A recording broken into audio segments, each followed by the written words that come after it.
verte. Alors un vert de gris, vert léger.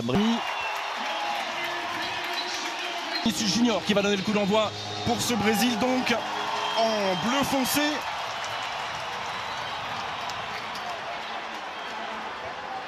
Et c'est parti directement sur la tête de première aussi pour ce trio devant.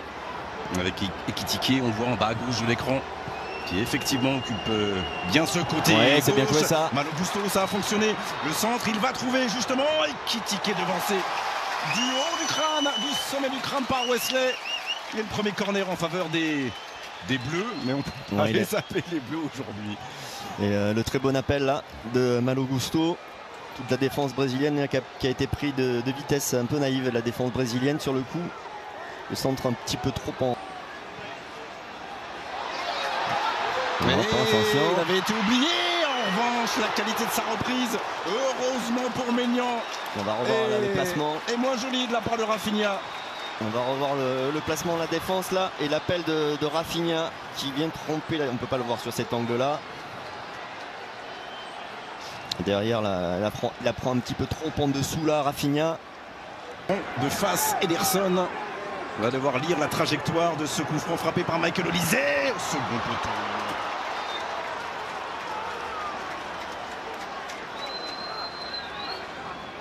Alors Adrien Rabiot, est-ce qu'il tente de mettre le coup de tête, la reprise, de remettre ce ballon et il est devancé. Contré avec la vitesse des attaquants brésiliens. Ça s'est joué à rien là pour Vinicius sur ce service d'Upamecano. Ekitike, oui, c'est bien joué le ça. Passement de jambe, le centre, et toujours pas de possibilité. C'est remis par Upamecano, par Malo. Et Marquinhos forfait pour ce premier match contre les Bleus. Peut-être sera-t-il là contre la Croatie mardi. Ça a été récupéré par Vinicius Junior. Martinelli. Oh, la frappe du pied gauche et Mike Maignan qui voit la tentative du gunner d'Arsenal terminer à quelques centimètres du monton français. Voilà, on n'avait pas encore vu Martinelli, il a bien failli ouvrir le score pour la Célestin. Ouais, là sur une paire de balles d'Ousmane Dembélé, derrière ça enchaîné très très vite avec Vinicius. Martinelli qui prend l'intérieur, enchaînement pied gauche, très bien joué par les Brésiliens. Même ouais, ils laissent pas respirer par leur pressing les Brésiliens. Ouais, mais c'est bien joué. Bien joué. Ça, il est tout seul, il est tout ça seul. peut aller au bout. Ederson lobé par Kylian Mbappé. 56e but du capitaine des Bleus en équipe de France. On craignait les transitions brésiliennes. C'est une transition française qui fait l'écart pour l'instant. 32e minute. Les Bleus mènent à 0. Là, toute la qualité de Kylian Mbappé sur une seule action. Son accélération, sa vitesse et puis derrière la finesse de son geste avec le piqué pour tromper Ederson. Et là, la défense brésilienne n'a pas eu le temps de réagir, de se placer correctement. Ça allait trop vite, on va revoir ça. La passe d'Ousmane Dembélé, bon ballon. Bien enchaîné.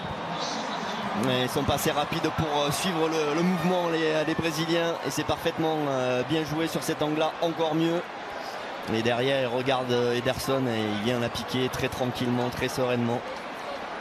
Oui, quand ça va vite comme ça, quand le ballon est libéré vite et que toutes les touches de balle sont bonnes, de la récupération pleine de tranchants de Tchouaméni jusqu'à l'ouverture pleine de précision d'Ousmane Dembélé, tous les ballons et aller donner un petit peu d'espace là-bas à la doublette Dembélé, Malo Gusto, Tchouaméni, Mbappé.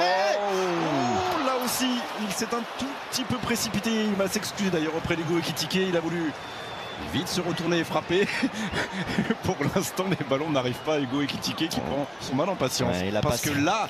Ouais, mais il ne le voit pas. Il le voit pas, il est de dos. Après, le geste du buteur qui sait où est le but, mais qui croise un petit peu trop sa frappe. On peut... Des réajustements à venir côté Carlo Ancelotti et peut-être qui sait le 57e but et un doublé pour Kylian Mbappé. On n'en est pas encore là. Restez bien avec nous. On va vivre ensemble en direct de Boston la seconde période de ce N'Golo Kanté et rien de Cherki.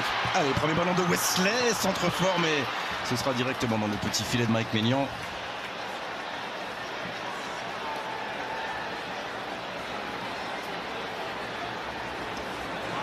Et ça aussi, ça va peut-être être le travail et les deux. Et Luis Enrique. Avec Vinicius dans la surface, tout comme Martinelli, il a fait la différence. Luis Enrique sur Théo Hernandez. Martinelli qui ne peut pas se retourner. Et Casemiro qui tente d'emmener, mais heureusement qu'il n'arrive pas à maîtriser son geste. Ouais, contrôle beaucoup trop long de Casemiro, mais ça a été bien joué sur le côté droit brésilien là, par Luis Enrique, qui a réussi à dribbler Théo Hernandez. Et puis derrière, la passe sympa. Casemiro, la transversale est parfaite, toujours. Luis Enrique. Voilà, il va changer de rythme. Cette fois-ci, frappé. Et Mike Maignan repousse des 2 points. C'est pas terminé pour la Seleção avec Vinicius en retrait. Casemiro. Voilà, il y avait moins de volonté, de détermination dans la fin. Alors avec l'appel de son arrière droit là, de Wesley qui lui permet ensuite de rentrer et d'ajuster cette frappe. Mais il fait du mal sur ce début de seconde période, Luis Enrique. Oui. Oh. La charnière de l'équipe de France. Oh, là c'est passé, il n'y avait pas de position de hors-jeu. Et il y a une faute de Dayo Upamecano. Et il y aura carton. Et il y aura coup franc. Non, il n'y a pas pénalty, c'est pas dans la surface. Non, c'est à l'extérieur de la surface. Non. Ah non, si. Il va déjà annuler son carton jaune et donc sortir le rouge direct qui va changer beaucoup de choses bien sûr. Parce qu'on joue la 55e minute de ce France-Brésil. Des Bleus. Et attention au pied gauche de Léo Pereira directement. Dans les gants de Mike Maignan. Sans difficulté pour Maignan, sans manquer de puissance, plein axe cette frappe. Ce pied gauche enroulé là, on voit. Et bien voilà. Et Kitiki maintenant, ça va aller jusqu'à Adrien Rabiot. Allez, là il y a un bon coup à jouer. Il y a un bon coup accéléré. Il y a un 4 contre 3 à jouer avec Michael Olise à la baguette. Et Kitiki. Kitiki. Deuxième transition létale pour l'arrière-garde brésilienne. Mais il a suffi d'une toute petite occasion, d'une grosse séquence de possession parce que les Français avaient ce ballon depuis plus d'une minute. Pichente et Kitike récompensaient des ballons qu'il n'a pas eu en première période. Ouais, 2-0. Que c'est bien joué par l'attaque française, il va faire du bien ce deuxième but. Très bonne passe aussi d'Olise, le bon timing et le piqué de Kitike. Ça a été, on était en supériorité numérique sur cette action qu'on a bien joué. Voilà, il fallait bien jouer ses contres. Et le premier qu'on a eu à jouer, on l'a parfaitement exécuté. Ça va faire très mal à la défense brésilienne. Et ça fait donc le deuxième but pour Hugo Ekitike qui réalise un match plein et qui a marqué au bon moment puisqu'il va être en... Non, Mike Maignan qui laisse filer ce ballon. Oh, oui. Là finalement, là oui. Ça va finir par passer. C'est Bremer qui vient convertir ce centre et redonner l'espoir à tout un stade, tout un peuple et d'abord à une équipe. 2-1.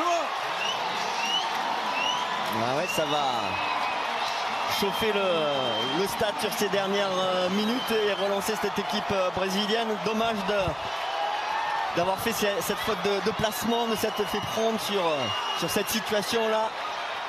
Côté français. Bremer n'avait jamais marqué avec le Brésil. Ah, ça manque d'agressivité là pour le coup là, Malo Gusto. Il avait bien défendu jusqu'à présent, mais il a été un petit peu passif là sur Luis Enrique. Sur Luis Enrique, ouais, c'est sur Luis Enrique. Toujours lui, il aura été vraiment facteur X, le détonateur au départ d'un bon début de seconde période pour le Brésil. Après il a un petit peu de réussite sur son centre. Mais il y a de la présence devant le but et les Brésiliens ouvrent le score et relancent ce match. Il va falloir être costaud pour résister un peu à la